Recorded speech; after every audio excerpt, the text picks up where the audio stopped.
राधे राधे प्यारे भक्तों, आज के इस भागदौड़ भरे युग में जहां हर इंसान बाहर से मुस्कुराता हुआ नजर आता है, वहीं अंदर ही अंदर वह एक ऐसे युद्ध से लड़ रहा होता है जिसे केवल वह और उसका ईश्वर ही जानता है।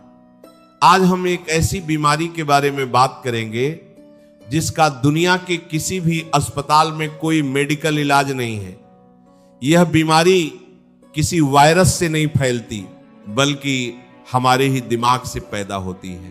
और इस बीमारी का नाम है ज्यादा सोचना, या जिसे हम आज की भाषा में ओवर थिंकिंग कहते हैं। भक्तों, क्या आपके साथ भी ऐसा होता है कि रात को बिस्तर पर लेटने के बाद नींद नहीं आती, बीता हुआ कल आंखों के सामने घूमने लगता है? किसी ने बरसों पहले क्या कहा था, उसने मेरा दिल क्यों दुखाया, मेरे साथ ही ऐसा क्यों हुआ? और फिर अचानक दिमाग भविष्य की तरफ भागने लगता है। कल क्या होगा? अगर मैं असफल हो गया तो क्या होगा? अगर मेरी नौकरी चली गई, अगर मेरे रिश्ते टूट गए तो मेरा क्या होगा? ये अगर और मगर का जाल इंसान को इस कदर जकड़ लेता है कि वह वर्तमान का आनंद लेना ही भूल जाता है। ज्यादा सोचना एक ऐसी दीमक है जो इंसान की खुशियों को, उसकी शांति को और उसके आत्मबल को धीरे धीरे खोखला कर देती है। लेकिन घबराइए मत, क्योंकि इस समस्या का समाधान आज से हजारों वर्ष पहले ही हमारे परमपिता जगत के पालनहार भगवान श्री कृष्ण ने कुरुक्षेत्र के मैदान में दे दिया था। सोचकर देखिए, जब महाभारत का युद्ध शुरू होने वाला था तब अर्जुन के हाथ से गांडीव क्यों गिर गया था?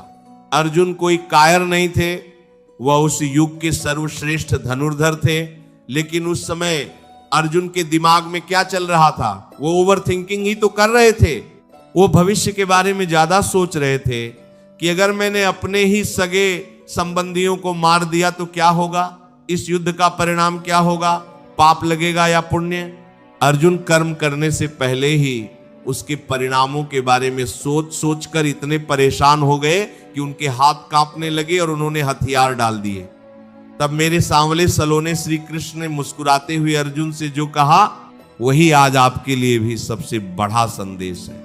भगवान ने कहा, कर्मण्येवाधिकारस्ते मा फलेषु कदाचन, अर्थात तुम्हारा अधिकार केवल कर्म करने में है, उसके परिणामों में नहीं।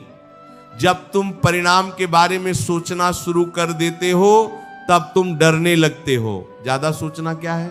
यह केवल भविष्य को नियंत्रित करने का एक असफल प्रयास है। हम सोचते हैं कि अगर हम किसी समस्या के बारे में 100 बार सोचेंगे तो वह सुलझ जाएगी। लेकिन सच्चाई यह है प्यारे भक्तों कि ज्यादा सोचने से समस्या सुलझती नहीं है, बल्कि एक नई समस्या पैदा हो जाती है जो कि असल में कभी थी ही नहीं। इस बात को गहराई से समझने के लिए मैं आपको एक बहुत ही सुंदर और ज्ञानवर्धक कहानी सुनाता हूं। एक बार एक व्यक्ति रेलगाड़ी में सफर कर रहा था। यह उसकी जिंदगी का पहला रेल सफर था। वह व्यक्ति अपने सिर पर एक बहुत भारी संदूक रखकर अपनी सीट पर बैठा हुआ था। संदूक के बोझ से उसके माथे पर पसीना आ रहा था, उसकी गर्दन में दर्द हो रहा था, लेकिन फिर भी वो उस संदूक को नीचे नहीं रख रहा था। तभी वहां से टिकट चेक करने वाला टीटी गुजरा। उसने उस आदमी को देखा और हैरान होकर पूछा, अरे भाई, तुमने यह भारी बक्सा अपने सिर पर क्यों रखा हुआ है? इसे नीचे रख दो। उस आदमी ने बड़ी मासूमियत से जवाब दिया, साहब, इस रेलगाड़ी पर पहले ही इतने सारे लोगों का बोझ है। अगर मैं अपना यह भारी बक्सा भी इस पर रख दूंगा तो कहीं रेलगाड़ी टूट न जाए या इसके इंजन पर ज्यादा भार न पड़ जाए, इसीलिए मैंने अपना बोझ खुद ही उठा रखा है। यह सुनकर टीटी जोर से हंसा और बोला, अरे मूर्ख, यह रेलगाड़ी लोहे की बनी है और एक बहुत शक्तिशाली इंजन इसे खींच रहा है। जब यह तुम्हें उठा सकती है तो तुम्हारे इस छोटे से बक्से का बोझ भी आसानी से उठा सकती है। इसे नीचे रख दे और आराम से अपनी यात्रा का आनंद ले। प्यारे भक्तों, क्या हम और आप भी अपनी जिंदगी की यात्रा में उस मूर्ख व्यक्ति की तरह नहीं है? ये पूरी दुनिया, ये ब्रह्मांड उस रेलगाड़ी की तरह है जिसे स्वयं भगवान श्री कृष्ण चला रहे हैं। जब उस परमेश्वर ने हमें इस दुनिया में भेजा है, जब वह हमारे जीवन की रेलगाड़ी को खींच रहा है, तो फिर हम अपनी चिंताओं का, भविष्य के डर का और क्या होगा का भारी संदूक अपने सिर पर क्यों उठाए बैठे हैं। हम क्यों भूल जाते हैं कि जिस ईश्वर ने हमें जन्म दिया है, जिसने चोंच दी है, तो चुग्गा भी वही देगा। हमारा काम केवल अपने हिस्से का सही कर्म करना है, बाकी का बोझ उस ईश्वर के चरणों में रख देना चाहिए।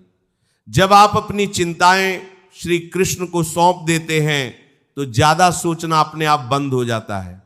हम सबसे ज्यादा किन बातों पर सोचते हैं? अक्सर हमारी ओवर थिंकिंग हमारे रिश्तों से जुड़ी होती है। इंसान सोचता है, मैंने उसके लिए इतना कुछ किया, फिर भी उसने मुझे धोखा क्यों दिया, उसने मेरे साथ ही ऐसा क्यों किया। इस धोखे और विश्वासघात के बारे में सोच सोच कर इंसान अपनी रातें काली कर लेता है। लेकिन यहां गीता का एक बहुत गहरा दर्शन समझने की आवश्यकता है। भगवान श्री कृष्ण कहते हैं कि हर व्यक्ति अपने कर्मों के अनुसार व्यवहार करता है। यदि किसी ने आपके साथ बुरा किया, आपके भरोसे को तोहा, तो वह उसका कर्म है।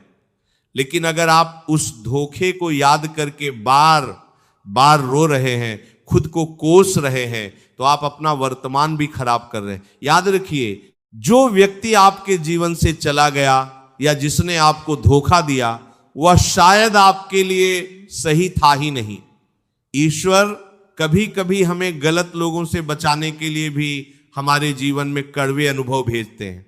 अगर कोई रिश्ता टूटता है, तो ये मत सोचिए कि आपकी दुनिया खत्म हो गई। ये सोचिए कि शायद श्री कृष्ण ने आपके लिए कुछ बहुत बेहतर सोच कर रखा है।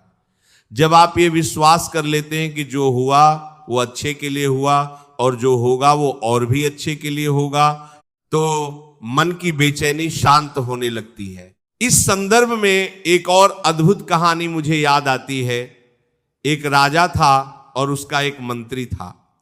मंत्री भगवान का बहुत बड़ा भक्त था और उसकी हमेशा यह सोच थी कि भगवान जो भी करते हैं अच्छे के लिए ही करते हैं।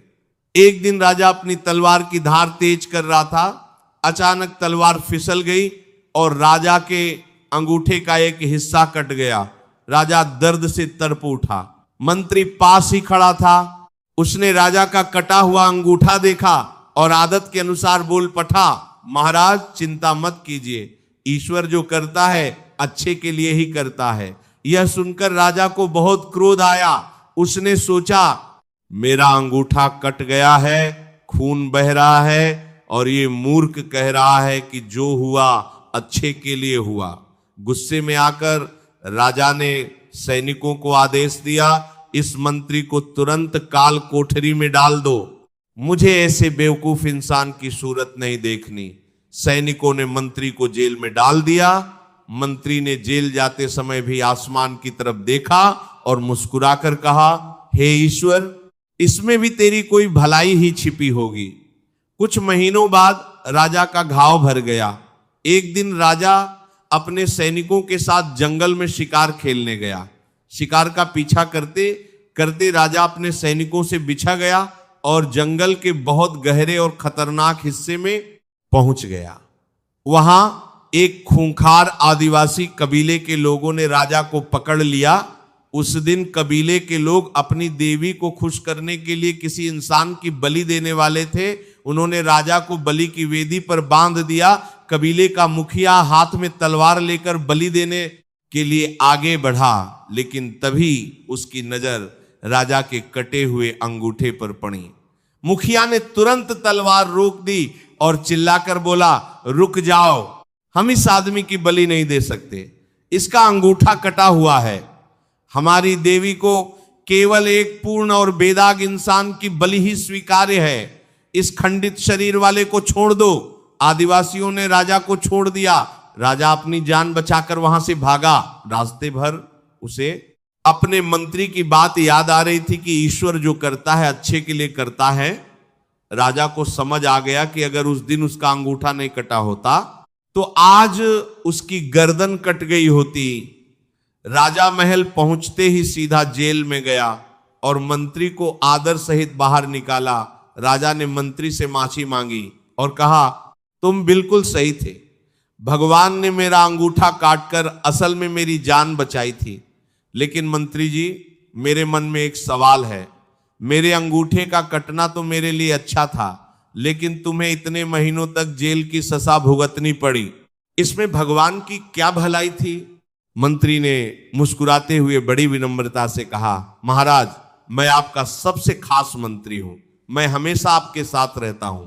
अगर मैं जेल में नहीं होता तो उस दिन शिकार पर आपके साथ जंगल में होता। जब आदिवासी आपको छोड़ देते तो वे मुझे पकड़ लेते, क्योंकि मेरा तो कोई अंग नहीं कटा था, वे आपकी जगह मेरी बलि चढ़ा देते।